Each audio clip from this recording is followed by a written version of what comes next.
नमस्कार। अच्छा, कभी सोचा है कि कंप्यूटर को असल में चलाता कौन है? आज हम उसी चीज के बारे में बात करने वाले हैं।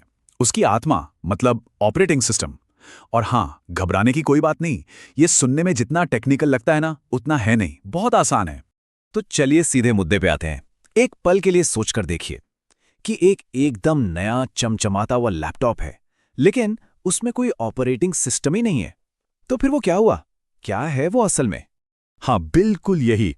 बिना ऑपरेटिंग सिस्टम के वो इतना पावरफुल कंप्यूटर पता है क्या है? बस धातु और प्लास्टिक का एक महंगा सा बेजान डब्बा, और कुछ नहीं, एकदम बेकार।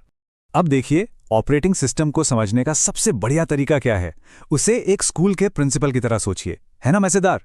यही वो प्रिंसिपल है जो सारे टीचर्स मतलब हार्डवेयर को मैनेज करता है, स्टूडेंट्स यानी हम लोग की बात सुनता है, और ये पक्का करता है कि पूरा का पूरा स्कूल मतलब हमारा कंप्यूटर एकदम टिप-टॉप चले।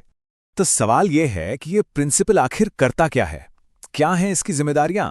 चलिए अब एक-एक करके ऑपरेटिंग सिस्टम के मेन कामों को समझते हैं। ओके, सबसे पहला काम है मेमोरी मैनेजमेंट। इसका मतलब है कंप्यूटर की जो शॉर्ट टर्म मेमोरी होती है ना, जिसे हम रैम कहते हैं, उसको कंट्रोल करना।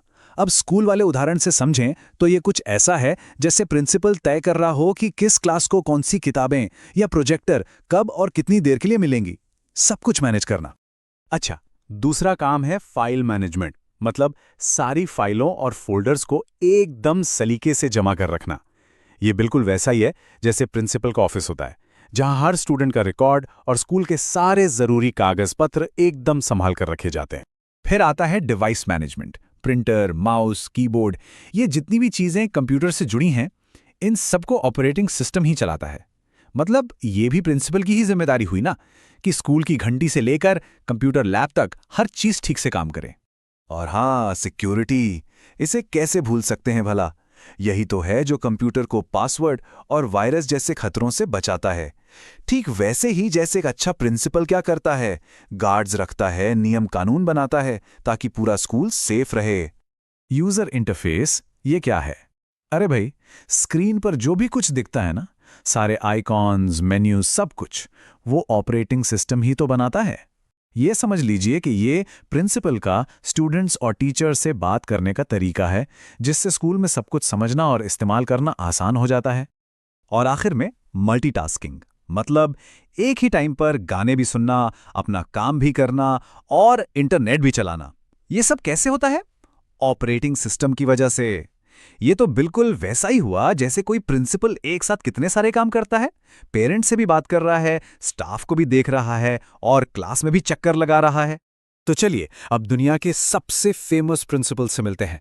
ऑपरेटिंग सिस्टम की दुनिया में ना 3 बड़े खिलाड़ी हैं, और मजे की बात यह है कि हर एक का अपना अलग ही स्टाइल है। तो सबसे पहले हैं मिस्टर पॉपुलर, यानी विंडोज। ज्यादातर लोगों ने इसी का नाम सुना होगा। इसे इस्तेमाल करना बहुत आसान है, इसके लिए ढेर सारे सॉफ्टवेयर्स मिल जाते हैं, और गेमिंग के लिए तो ये बेस्ट है। लेकिन हाँ, इसकी कुछ कमियां भी हैं, जैसे ये कभी-कभी स्लो हो जाता है और इसमें वायरस का खतरा भी थोड़ा ज्यादा रहता है। इसके बाद आते हैं स्टाइलिश और प्रीमियम प्रिंसिपल, मैक ओएस। ये अपनी स्मूथ और फास्ट परफॉर्मेंस के लिए जाना जाता है। इसमें वायरस का खतरा भी काफी कम होता है। जो लोग डिजाइनिंग या वीडियो एडिटिंग जैसा क्रिएटिव काम करते हैं ना, उनकी तो ये पहली पसंद है। पर हाँ, ये काफी महंगा आता है, और विंडोज के मुकाबले इसमें गेम्स और सॉफ्टवेयर्स के ऑप्शन थोड़े कम हैं।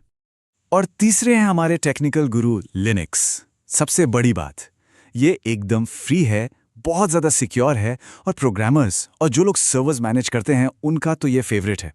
इसे अपने हिसाब से बहुत बदला जा सकता है, और यही इसकी ताकत है। लेकिन इसी वजह से जो लोग नए हैं उनके लिए इसे सीखना थोड़ा मुश्किल हो सकता है। और हाँ, इसमें भी सॉफ्टवेयर और गेमिंग सपोर्ट ज़्यादा नहीं मिलता। तो अब टाइम है रिपोर्ट कार्ड का। चलिए इन तीनों की सीधी सीधी तुलना करते हैं और देखते हैं कि कौन किस मामले में आगे है। यहां साफ साफ देख सकते हैं। कीमत की बात करें तो लिनक्स का कोई मुकाबला नहीं, क्योंकि वो एकदम फ्री है। इस्तेमाल में आसानी में विंडोज और मैकओएस दोनों ही बढ़िया हैं। सिक्योरिटी, उसमें लिनक्स सबसे आगे है। गेमिंग का किंग तो भाई विंडोज ही है, और क्रिएटिव एडिटिंग के लिए मैकओएस बेस्ट है।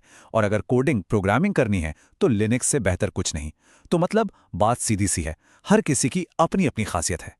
तो इतनी सारी बातों के बाद अब सबसे बड़ा सवाल कि हमारे लिए सही प्रिंसिपल मतलब सही ऑपरेटिंग सिस्टम कौन सा है? चलिए पता लगाते हैं। देखिए, ये पता लगाना काफी आसान है। अगर कोई नॉर्मल काम के लिए या स्टूडेंट है तो विंडोज एक बेहतरीन चॉइस है। अगर काम वीडियो एडिटिंग या डिजाइनिंग का है तो मैक ओएस शायद ज्यादा पसंद आएगा। और अगर किसी को हैकिंग या प्रोग्रामिंग का शौक है तो भाई लिनक्स ही उसका सबसे अच्छा दोस्त है।